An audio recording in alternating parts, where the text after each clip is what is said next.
dari pembicaraan tadi ada yang resah sekali karena katanya bangsa ini udah mau pecah gitu. Tapi ada yang optimis. Ada yang optimis. Kepada yang optimis memang saya sampaikan lebih dulu, yang optimis itu memang sewajarnya optimis karena dasar ideologi negara Pancasila itu di Indonesia sangat kokoh dan tidak akan tergantikan. Sudah pernah dicoba diganti melalui berbagai pemberontakan bersenjata, itu mudah sekali ditiadakan.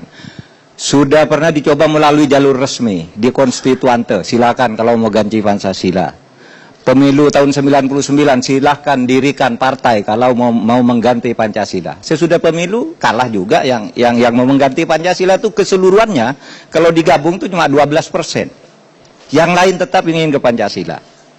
Jadi dari sudut ini kita optimis, kita ini bersatu.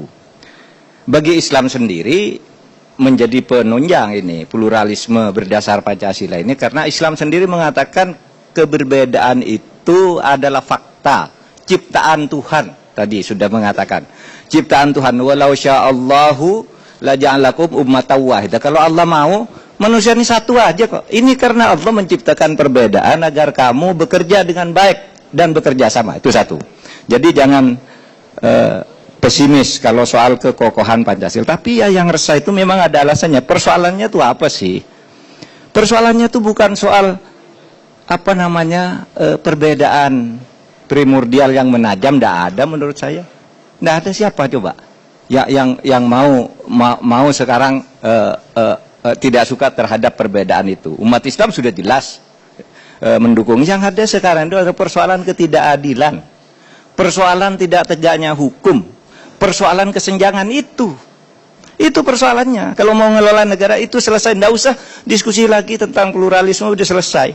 Sudah diuji oleh tindakan gerakan bersenjata, sudah diuji oleh perdebatan konstitusional, sudah selesai. Nah jadi persoalannya sekarang ini adalah kita mau menegakkan keadilan yang di berbagai lini itu lumpuh. Saya tidak katakan pemerintah saja, tapi di yudikatif, pengadilan, kepolisian, kejaksaan, dan berbagai lembaga lain. Nah, tapi ini sekarang begini, kalau kita bicara keadilan lalu dituduh, wah ini anti pluralisme. Apa hubungannya? Tidak ada. Kalau kita bicara penegakan hukum, keadilan, tidak ada urusannya dengan Cina, tidak ada urusannya dengan non-muslim. Tidak ada, ini keadilan, ketidakadilan. Itu yang diperjuangkan. Nah celakanya sekarang ini kadang-kala orang lalu genit. Gitu. Genitnya itu gimana? Kalau bicara keadilan tidak berani. Kenapa? Dituduh anti pluralisme. Iya tuh, orang sekarang teman-teman sendiri juga kalau kita bicara keadilan dikritik, diserang rame-rame. Ini anti pluralisme, padahal yang diperjuangkan itu keadilan. Bukan soal perbedaan, diskriminasi, perbedaan kulit, perbedaan agama. Keadilan yang kita perjuangkan. Nah, itu satu. Jadi sekarang ini banyak orang yang terserang penyakit gagah-gagahan. Kalau pluralisme itu lalu merasa hebat sendiri, dianggap orang lain tidak pluralis. Gitu. Tidak, anti kebenekaan. Itu omong kosong semua. Tidak ada. Di bawah itu tidak ada itu urusan agama. Bahwa di bawah itu resah, iya. Itu tapi bukan soal pluralisme, bukan soal perbedaan, bukan soal diskriminasi. Gitu. Nah, itu juga kaitannya yang ditanyakan Pak Lukman tadi. Misalnya dalam hukum tata negara, dalam memilih pemimpin. Bolehkah memilih berdasar agama? Boleh. Pasal 29, pasal 28, setiap orang berhak memilih, berhak dipilih.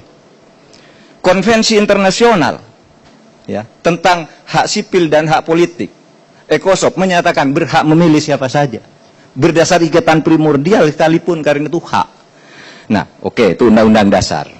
Mari kita lihat Bung Karno, siapa yang merasa pengikut Bung Karno kadang-kala tidak tahu bahwa Bung Karno itu memilih berdasar agama disuruh oleh Bung Karno. Gini ini pidato Bung Karno 1 Juni. Pak Bagus Hadikusumo, tidak usah nuntut negara Islam. Ini negara Pancasila.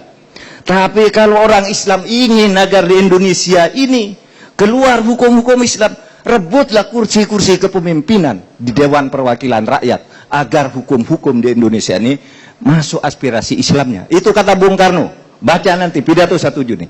Sebaliknya, hai kamu orang Kristen semua, kalau kamu ingin di Indonesia ada letter Kristen di dalam Pembuatan hukum, rebutlah kursi-kursi kepemimpinan agar pemimpin itu di Dewan Perwakilan Rakyat mengarahkan nilai-nilai Kristen itu. Saudara, jadi kalau bicara pluralisme itu jangan, kalau memang pengikut Bung Karno, inilah pidato Bung Karno, nanti coba dibuka sesudah pulang. Pidato Bung Karno 1 Juni tahun 1945 itu. Terus dengan begitu, jadi boleh sajalah memilih berdasar agama boleh, tidak memilih berdasar agama juga boleh. Maka Bung Karno mengatakan kalau kamu ingin gitu, silakan. Kalau kamu tidak ingin juga enggak apa-apa. Bicara yang benar lalu diserang rame-rame, ini anti pluralisme, anti Pancasila. Apanya yang anti Pancasila? Memang begitu pidatonya Bung Karno sejak dulu. Yang pertama itu. Dan sekarang itu dicetak sebagai pedoman. Misalnya kalau di PDI ada pidato Bung Karno 1 Juni 19 yang sudah diberi. Di situ juga dicatat pidato Bung Karno yang begitu aslinya. Yang terakhir, Mbak Balkis, dengan demikian apa sih persoalan kita sekarang ini? Menegakkan keadilan, menegakkan hukum. Itu yang harus diprioritaskan dulu. Karena menurut saya kalau hukum, keadilan sudah tegak, lebih dari 50% persoalan di negara ini selesai. Yang sisanya itu terpotong-potong ke berbagai sektor yang sifatnya ad hoc.